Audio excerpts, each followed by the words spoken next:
Hello tarot lovers, എല്ലാവർക്കും rose tarot മലയാളത്തിലേക്ക് എല്ലാവർക്കും സ്വാഗതം. അപ്പോൾ ഇന്നത്തെ റീഡിംഗ് എന്ന് പറയുന്നത്, നിങ്ങൾക്ക് ഈ വ്യക്തിയോടുള്ള സ്നേഹം ഈ വ്യക്തി തിരിച്ചറിയുന്നു. അപ്പോൾ നിങ്ങളിലേക്ക് ഇനി ഈ വ്യക്തി തിരികെ വരുമോ ഇല്ലയോ എന്നുള്ളതാണ് ഈ റീഡിങ്ങിൽ നമ്മളിന്ന് നോക്കാൻ പോകുന്നത്. അപ്പോൾ നമ്മൾക്ക് റീഡിങ്ങിലേക്ക് കടക്കാം. അപ്പോൾ ഈ വ്യക്തി ഒരു സീരിയസ് ആയിട്ടുള്ള ഒരു റിലേഷൻഷിപ്പ് വേണം എന്നുള്ള രീതിയിലല്ല ഇത് സ്റ്റാർട്ട് ചെയ്തത്. ഫസ്റ്റ് നിങ്ങളുടെ ഒരു നിർബന്ധത്തിന് സ്റ്റാർട്ട് ചെയ്ത പോലെയാണ് ഇവർ ഇത്രയും കാലവും ഈ ഒരു ഇതിൽ പൊയ്ക്കൊണ്ടിരുന്നത്. അതായത് ലവ് ഇല്ല, ഒരു കെയറും ഇല്ല, ജസ്റ്റ് ഒരാൾ ഈ വ്യക്തിയുടെ സൈഡിലുണ്ട് എന്നുള്ള രീതിയിലാണ് ഇപ്പോഴും റിലേഷൻഷിപ്പ് പോയിക്കൊണ്ടിരിക്കുന്നത്. പക്ഷേ നിങ്ങൾ ഈ വ്യക്തിയോട് കാണിക്കുന്ന ആ ഒരു കരുതൽ, സ്നേഹം എല്ലാം ഈ വ്യക്തി ഇപ്പോഴാണ് തിരിച്ചറിയുന്നത്. ഇവർക്ക് എന്താണ് വേണ്ടതെന്നും ഇവരുടെ കരിയറിൽ എന്താണ് വേണ്ടതെന്നൊക്കെ ഇവർക്ക് അറിയാം.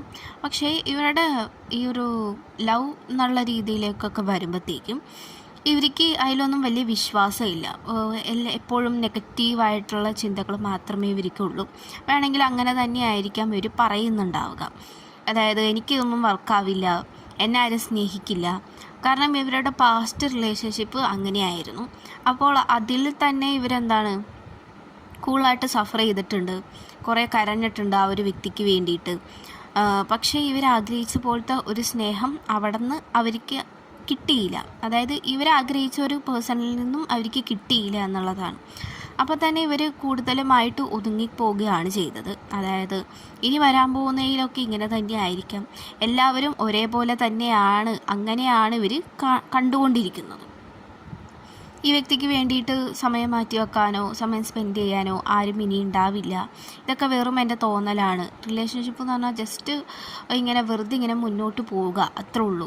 അല്ലാണ്ട് അതിൽ ലവ് കെയർ ഒന്നും ഈ വ്യക്തി ഇപ്പോൾ കെയർ ചെയ്യുന്നില്ല, അങ്ങനെ ഒന്നും ഇല്ല എന്നാണ് ഇവരിപ്പോൾ വിശ്വസിക്കുന്നത്. പക്ഷേ ഇനിയും അങ്ങനെ മുന്നോട്ട് പോകുന്തോറും അങ്ങനെ തന്നെ വരുമോ എന്നുള്ള പേടിയും ഈ വ്യക്തിക്കുണ്ട്. അതായത് പാസ്റ്റ് റിലേഷൻഷിപ്പിലെ പോലെ ഈ വ്യക്തി വീണ്ടും ഇനി ഈ ഒരു ഇതിൽ സഫർ ചെയ്യുമോ എന്നൊക്കെ ഇവർക്ക് പേടിയുണ്ടെങ്കിൽ പോലും ഇവർ നിങ്ങളുടെ സ്നേഹം കാണുന്നുണ്ടെങ്കിൽ പോലും അവരത് അക്സെപ്റ്റ് ചെയ്യാനായിട്ട് അവർ ശ്രമിക്കുന്നില്ല എന്നുള്ളതാണ്. നിങ്ങൾ ഈ വ്യക്തിക്ക് വേണ്ടി കുറേ സാക്രിഫൈസ് ചെയ്ത് ഈ വ്യക്തിയെ കാണാൻ വേണ്ടി വരുന്നു, ഈ വ്യക്തിയോട് സംസാരിക്കുന്നു, ഈ വ്യക്തിക്ക് സമയം മാറ്റി വെച്ച് ഇവരെ വിളിക്കുന്നു, അങ്ങനെയൊക്കെ ഉണ്ടെങ്കിൽ പോലും ഇവർക്ക് അതിനോടൊന്നും വലിയ താല്പര്യമില്ല എന്നുള്ളതായിരുന്നു ഇത്രയും കാലത്തെയും ഇവരുടെ ഒരു ആറ്റിറ്റ്യൂഡ് എന്ന് പറയുന്നത്. അതിൻ്റെ ഇടയിൽ ഇവരുടെ മെൻ്റൽ ഹെൽത്തായിട്ട് നന്നായിട്ട് ഫൈറ്റ് ചെയ്യുന്നുണ്ട്. അതായത് ഇതേപോലെ തന്നെ ഇവരെപ്പോഴും ഒറ്റയ്ക്കാണ് എന്നുള്ളതാണ് ഇവരുടെ ചിന്തയിൽ എപ്പോഴും വന്നുകൊണ്ടിരിക്കുന്നത്. ഇവരതെപ്പോഴും പറയുന്നുണ്ടാവാം, ഞാൻ എപ്പോഴും ഒറ്റയ്ക്കാണ്, ഏറ്റവും അവസാനം ഞാൻ ഒറ്റയ്ക്കാകും, ഞാൻ എത്ര സ്നേഹിച്ചാലും ഏറ്റവും അവസാനം ഞാൻ ഒറ്റയ്ക്കാവും എന്നുള്ളതാണ് ഇവർ എപ്പോഴും പറഞ്ഞുകൊണ്ടിരിക്കുന്നുണ്ടാവുക. പക്ഷേ പഴയ ആ ഒരു സോഫ്റ്റ് ആയിട്ടുള്ള ഒരു പേഴ്സണിൽ നിന്നും വളരെയധികം വ്യത്യസ്തനായിരിക്കാം ഇപ്പോൾ ഈ വ്യക്തി ഉണ്ടായിരിക്കുന്നത്. നിങ്ങൾ വേണമെങ്കിൽ പരിചയപ്പെട്ടിട്ട് കുറേ കാലമായിട്ടുണ്ടാവാം. ഈ വ്യക്തിയുടെ പഴയ കാര്യങ്ങൾ നിങ്ങൾക്കറിയുന്നുണ്ടാവാം, ഇപ്പോഴത്തെ കാര്യങ്ങളും നിങ്ങൾക്കറിയുന്നുണ്ടാവാം.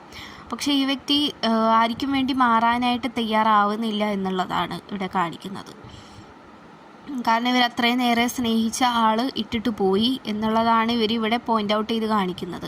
ഓക്കെ, അപ്പോൾ ഇങ്ങനെ നെഗറ്റീവായിട്ടുള്ള കാര്യങ്ങൾ ചിന്തിച്ച് കൂട്ടുന്നത് കൊണ്ട് തന്നെ കുറേ ഒബ്സ്റ്റാക്കിൾസും ചാലഞ്ചസൊക്കെ ഇവരുടെ ജീവിതത്തിൽ വരുന്നുണ്ട്. അതായത് സ്നേഹിക്കാൻ, അതായത് ഒരു ഫ്രണ്ട്ഷിപ്പ് എന്നുള്ള രീതിയിൽ വരുന്നവർ പോലും ഈ വ്യക്തിയെ പറ്റിച്ചിട്ട് ഇട്ടിട്ട് പോവുക, അങ്ങനെയുള്ള രീതിയിൽ ആവുന്നുണ്ട്. ഫ്രണ്ട്സ് ആയിക്കോട്ടെ, ഫാമിലി മെമ്പേഴ്സ് ആയിക്കോട്ടെ, വീട്ടിലുള്ളവരായിക്കോട്ടെ, എല്ലാവരും ഈ വ്യക്തിക്ക് എതിരാണ് എന്നുള്ള രീതിയിലാണ് ഇവരുടെ ഇപ്പോഴത്തെ സിറ്റുവേഷൻ പോയിക്കൊണ്ടിരിക്കുന്നത്.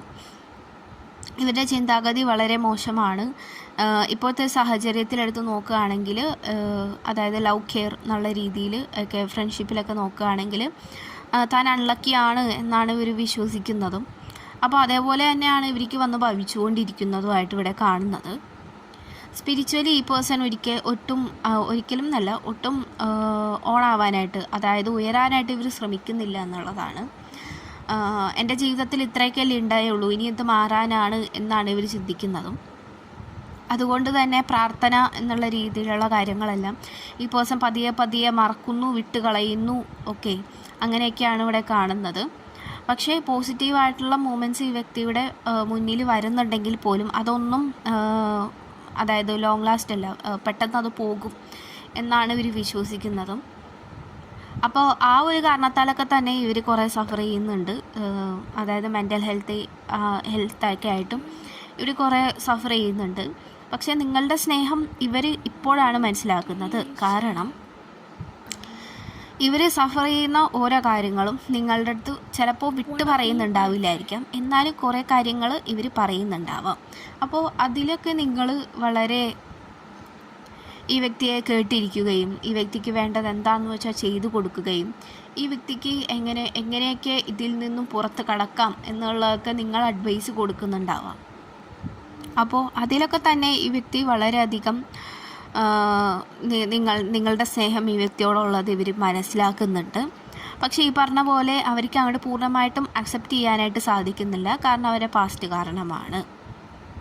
അപ്പോൾ ഇതിലൊരു ട്രൈ ചെയ്ത് നോക്കാം, ഇതിലൊരു ഞാൻ ഇത്തിരി എഫേർട്ട് ഇട്ട് നോക്കാം എന്നുള്ള ചിന്തയിലോട്ട് ഈ പേഴ്സൺ വരുന്നുണ്ട്. പക്ഷേ ഇവർക്ക് വീണ്ടും ആ ഒരു പേടി, നിങ്ങളും ഇവരെ വിട്ടിട്ട് പോകുമോ, വീണ്ടും താൻ ഒറ്റയ്ക്കാകുമോ എന്നുള്ള പേടി ഈ വ്യക്തിക്ക് ഉണ്ടെങ്കിൽ പോലും ഈ വ്യക്തി എഫേർട്ട് ഇടാനായിട്ട് ഇവിടെ തയ്യാറായി നിൽക്കുന്നതാണ് ഇവിടെ കാർഡ്സ് കാണിക്കുന്നത്.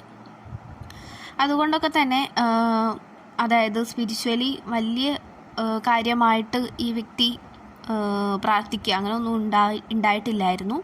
പക്ഷേ ഈ വ്യക്തി നിങ്ങൾക്ക് വേണ്ടിയിട്ട് മാറാനായിട്ട് തയ്യാറാവുന്നതായിട്ട് ഇവിടെ കാർഡ് കാണിക്കുന്നുണ്ട്. ഓക്കെ, അപ്പോൾ നിങ്ങൾ തന്നെ ശ്രദ്ധിച്ചിട്ടുണ്ടാവാം, ഈ വ്യക്തിയുടെ മുഖത്ത് ഒരു സന്തോഷം ഒക്കെ ഈയിടെയായിട്ട് ഇവരുടെ കാര്യങ്ങളിലൊക്കെ നിങ്ങൾ കാണുന്നുണ്ടാവാം, ഇവർക്ക് വരുന്ന മാറ്റങ്ങൾ നിങ്ങൾ കാണുന്നുണ്ടാവാം. ഓക്കെ, അപ്പോൾ നിങ്ങളുടെ സ്നേഹം ഇവരോടുള്ളത് ആത്മാർത്ഥമാണ് എന്നുള്ളത് ഇവർ തിരിച്ചറിയുന്നുണ്ട് ഇപ്പോൾ. അതേപോലെ തന്നെ ഈ പേഴ്സൻ്റെ ഇൻറ്റ്യൂഷൻസൊക്കെ വർക്കാവുന്നുണ്ട്. അതായത് നിങ്ങൾ വിഷമിക്കുന്നതായിട്ടും ഈ വ്യക്തിയെ ഓർത്ത് നിങ്ങൾ വിഷമിക്കുന്നതായിട്ടും അതേപോലെ തന്നെ ഇവർ എത്രത്തോളം നിങ്ങൾക്ക് വേണ്ടി എഫേർട്ട് ഇടുന്നുണ്ട് എന്നൊക്കെ ഇവർക്ക് ഇൻറ്റ്യൂഷനിൽ കാണുന്നുണ്ട്. അതേപോലെ തന്നെ നിങ്ങളുടെ ചിന്തകളാണ് ഈ വ്യക്തിക്ക് വന്നുകൊണ്ടിരിക്കുന്നതും. അതായത് വെറുതെ ഇരിക്കുമ്പോൾ പോലും ആണെങ്കിലും നിങ്ങളെക്കുറിച്ച് പെട്ടെന്ന് ചിന്തിക്കുക. ഓക്കെ, അതൊക്കെ ഒരു സൈനാണ്. ഇപ്പം നിങ്ങൾ ഈ വ്യക്തിയുടെ മെസ്സേജ് ആഗ്രഹിച്ച് കാത്തിരിക്കുന്നുണ്ടെങ്കിൽ പെട്ടെന്ന് അപ്പം തന്നെ ഈ വ്യക്തിയുടെ മെസ്സേജ് നിങ്ങൾക്ക് കിട്ടുന്നു.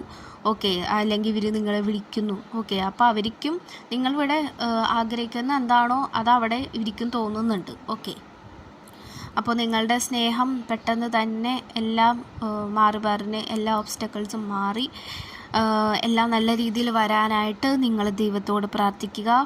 അതേപോലെ തന്നെ യൂണിവേഴ്സിനോട് പ്രാർത്ഥിക്കുക. അതേപോലെ തന്നെ അഫർമേഷൻസൊക്കെ നിങ്ങൾക്ക് പറ്റുവാണെങ്കിൽ അത് രാവിലെയൊക്കെ ചെയ്യാനായിട്ട് ശ്രമിക്കുക. ഓക്കെ, അപ്പോൾ ഇത്രയുള്ള റീഡിങ്. Thank you.